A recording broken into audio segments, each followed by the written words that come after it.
কোথায় সমস্যা পাবেন জানেন?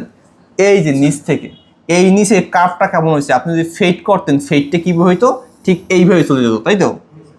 কিন্তু এখানে কার্ভ হয়েছে কি জাস্ট এইভাবে, এখানে এসে অনেকেই দেখবেন এইগুলো কাটবে না, কিছু কিছু বাস্ট ফেড একটুকে দেখছি না, জাস্ট এইখান থেকে ছোট হয়ে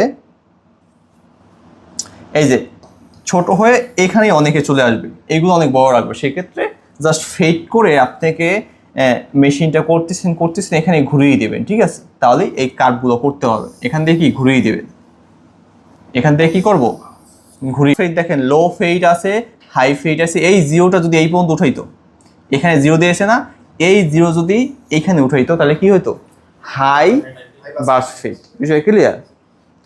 আর এই কার্ভিংটা আপনি যত উপরে করবেন তত তাড়াতাড়ি কার্ভিং করবেন। মানে কার্ভিং বললো কি ভাই আমার পিছনের চুল অনেক বড় থাকবে, তাহলে কার্ভিং আপনি যদি এই পর্যন্ত করেন তাহলে কিন্তু বড় রাখতে পারবেন না, কার্ভিংটা অবশ্যই এখানে শেষ করতে হবে, ঠিক আছে?